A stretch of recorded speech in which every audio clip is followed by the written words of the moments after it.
We are in Lusaka and today is the first day we are stepping out to explore the city.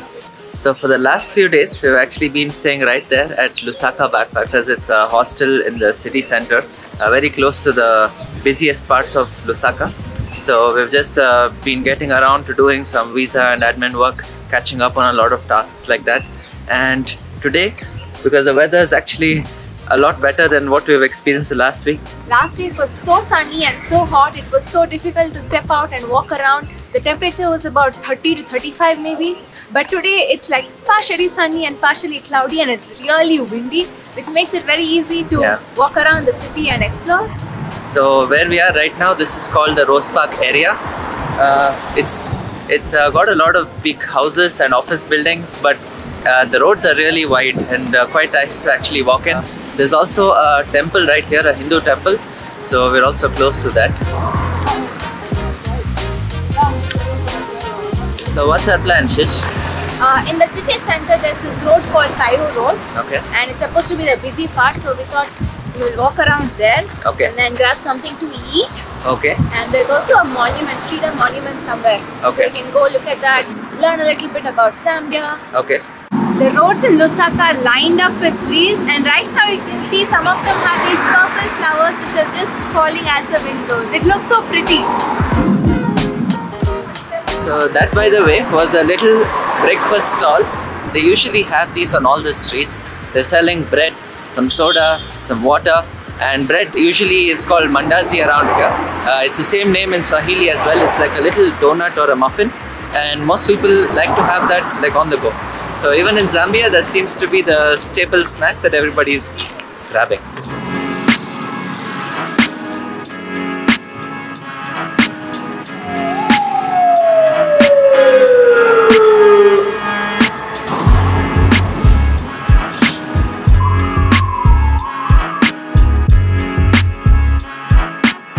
So we're just walking towards the big signal here, and there's so many people selling stuff at the signal, just like what we see back home in India and in many other countries.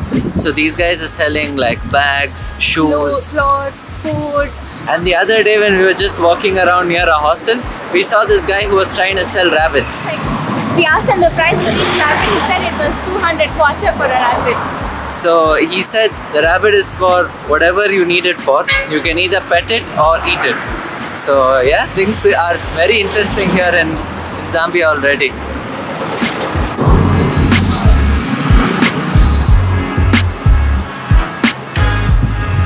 So the way we see it, there's two sides to Lusaka that's split by this big main road that's going through the city. On one side you see like a very modern city, and on the other side you still see old buildings that have remained as they've been since the 80s and 90s. So it's actually pretty contrasting and interesting to see while walking on the same road. Just have to turn your head to either side. So they also have a train track passing here, and from what we know, this is for a train that runs between Dar es Salaam and Lusaka. Do you take the train? Dar es Salaam to Lusaka? Yes. It's quite far. Yeah. We're right now at the big junction. This is called Cairo Road. It's the most important road here in Lusaka. At least that's what we heard, and right now is busy rush hour Monday morning, so you see so much of traffic. It's the road with the most number of shops, markets, and all of the stuff, all the commercial things that are happening in the city.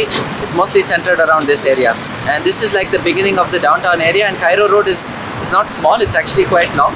And while we were seeing the map of the city on Google Maps, we realized that most of the roads here actually have been named after different cities and countries in the world. So we did see another road that was called Gandhi Road, and one here which is Cairo Road, and one circle which was called Addis Ababa Circle. So all of these have very interesting names. The fire station that we saw, that place is actually called Lusaka, Los Angeles.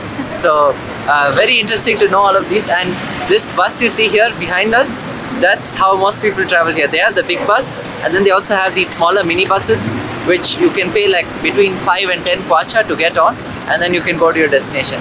We haven't had the chance to try it here in Lusaka yet because we've been using this app called Yango. Yango is like the Uber here, and they've actually got some decent prices, and the only problem is that you have to pay by cash.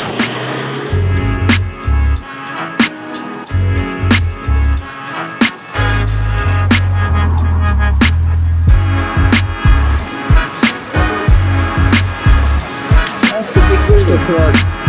Let's go.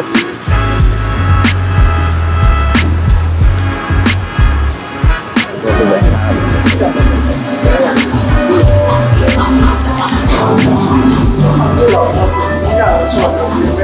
So we found a small cafe right across the street. It looked small and quaint and a few locals were there. So we got tempted to come in and see what they have. So they have a few pies like meat pie and beef pie, but we also saw that they have shawarma. So we ordered a vegetarian one.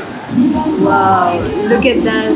This is what it looks inside. Shawarma isn't a native food of Zambia, but there's just so many people selling shawarma on the streets. It's become part of the culture. It's probably like how kebabs are to Germany or Mexican food to the US. So we had to come try it.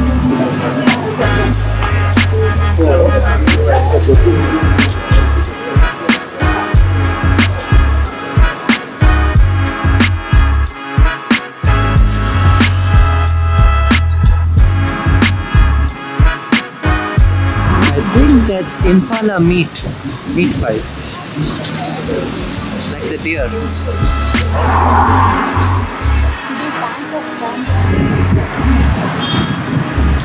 So somebody told us the Indo-Zambia Bank is actually Bank of Baroda and State Bank of India that works together with the Zambian Central Bank. So we're right now walking on this central path. It's actually a big divider on the main Cairo road. So you have one way on this side and the other on the other side. And everybody is just walking on this center path. It's laid with trees on both sides. It looks really cool.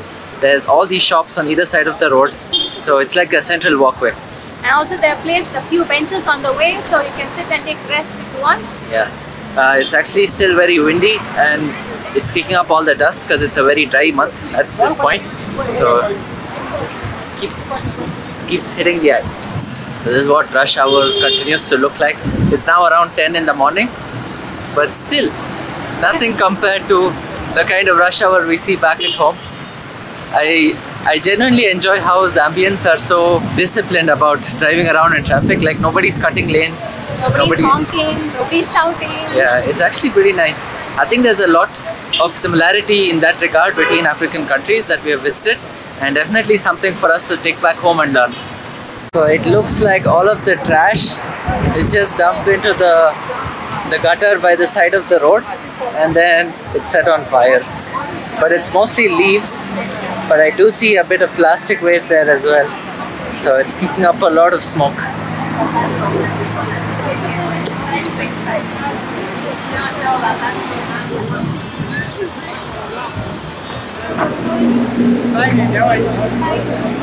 How much for the peanuts?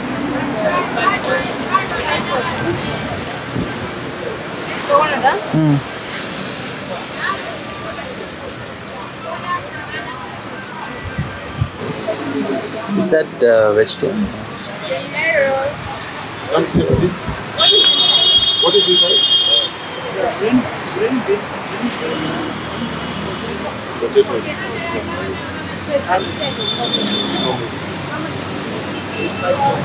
So we've just made it to the Freedom Square.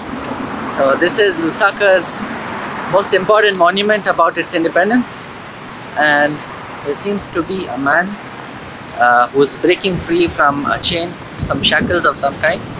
And this, I think, is front of one of the biggest government buildings I've seen here.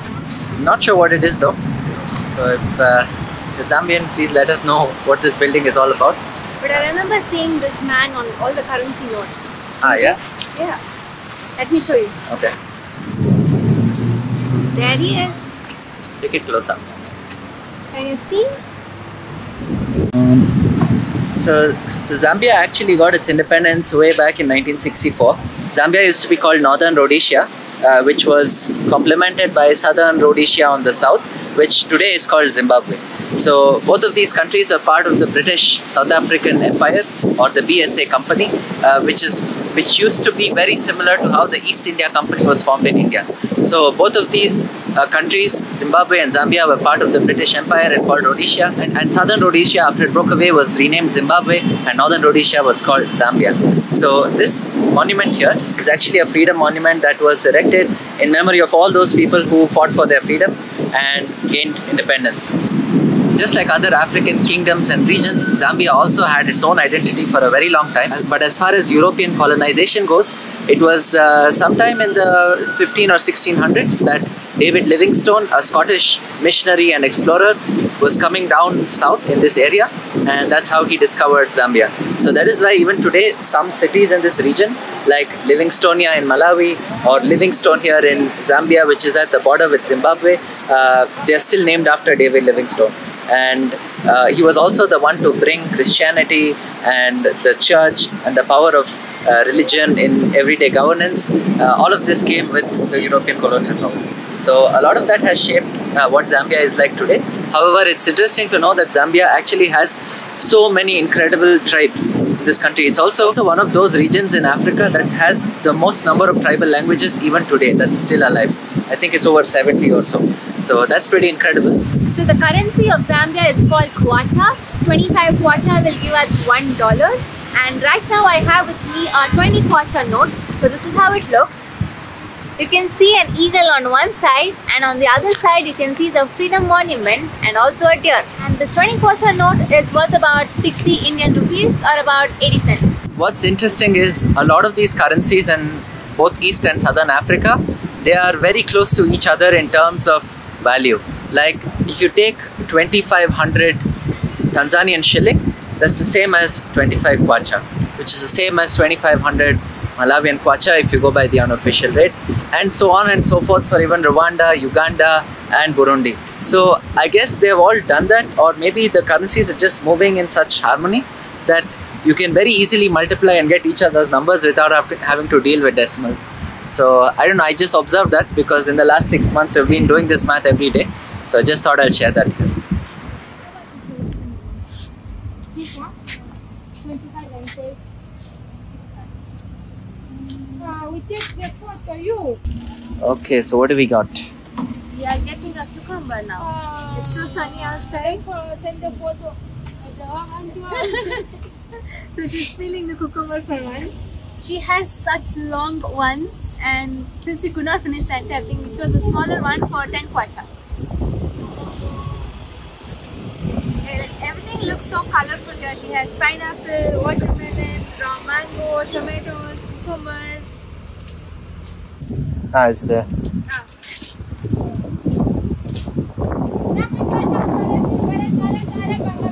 No piri piri, yeah?